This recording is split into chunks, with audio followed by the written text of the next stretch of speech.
কলেজে সবার সামনে ফাগুনকে থাপ্পড় মারল বিদ্যা। হ্যাঁ বন্ধুরা, এমনটাই দেখা যাবে। বিস্তারিত জানতে ভিডিওটিতে লাইক দিয়ে চ্যানেলটি সাবস্ক্রাইব করে দেখতে থাকুন। গল্পের শুরুতেই দেখা যাবে বিদ্যা বলতে থাকে, আপনি এখানে কি করছেন মিস্টার কাশ্যপ ব্যানার্জি? তখন তখন দেখা যায় ফাগুন বলতে থাকে, তুই ভুলে যাচ্ছিস উনি তোর বাবা। তখন তখন বিদ্যা বলতে থাকে, তোরা তো কখনো কখনো মানিসনি, উনি আমাকে মেয়ে বলে কখনোই মানেনি, তুই আমাকে বোন বলে কখনো মানিসনি, শ্রাবণ ব্যানার্জি আমাকে কখনো বোন বলে মানেনি, এমনকি তোরসা ব্যানার্জিও মেয়ে বলে কখনোই স্বীকৃতি দেয়নি। তাই তাই এখানে এখানে সম্পর্ক টেনে আনিস না। এখানে আমরা আমি এখানে প্রফেসর, আর এখানে উনি হচ্ছেন একজন ক্রিমিনাল। তাই আমাদের সম্পর্ক যেটা সেটা নিয়ে কথা বল।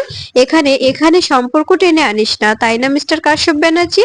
তখন এ কথা শুনে কাশ্যপ ব্যানার্জি বলে ওঠে, আমি তোমার বাবা, তুমি ভুলে যাচ্ছ। তখন বিদ্যা বলতে থাকে, মাত্রই তো বললাম যে আপনি আপনি এরকম এরকম কোনো প্রতিশ্রুতি আমার থেকে চাবেন না। আর আমি আমি কোনোভাবে আপনাকে আপনাকে বাবা বলে মানবো না, কারণ যখন আমি আপনার থেকে মেয়ে স্বীকৃতি চেয়েছি তখন আপনি আমাকে মেয়ে বলে মানেননি, কিন্তু আজ কেন মেয়ে বলে স্বীকৃতি দিতে এসেছেন? আজকে আজকে যখন ছোট মেয়েকে এভাবে একটি কলেজের মাথায় বসাতে চাইছেন, আর সেখানে সেখানে মেয়ে যদি কোনো সমস্যায় না পড়ে এই জন্য সেটা আটকাতে মেয়ে বলে মানছেন। তখন তখন ফাগুন বলতে থাকে, তুই কি বলতে চাইছিস? তুই কি বলতে চাইছিস?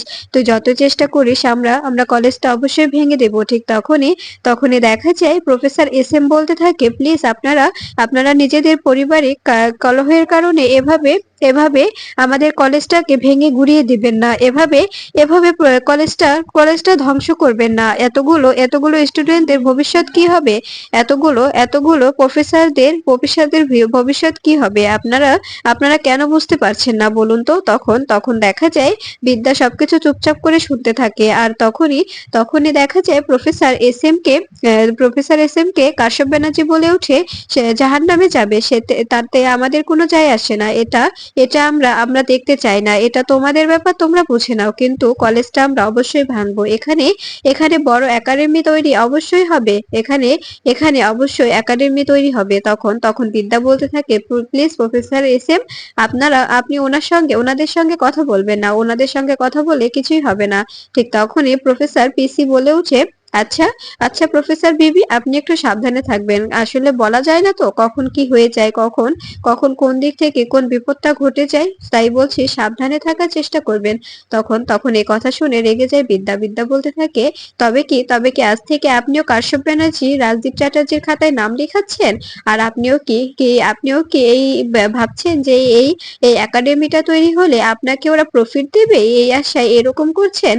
করতে থাকুন, কিন্তু কিন্তু একটা কথা মাথায় রাখবেন, এই বিদ্যার যখন হাত চলে না, তখন আপনার গালের নিচে যে ছোট্ট একটি হাড়, এর হাড়টা কিন্তু একদম ভেঙে গুড়িয়ে দেব। এই বলে চর তোলে। তখন তখন ফাগুনে এগিয়ে আসলে ফাগুনের গালে লেগে যায়। তখন ফাগুন বলতে থাকে, তুই আমাকে কি করে থাপ্পড় মারতে পারলি?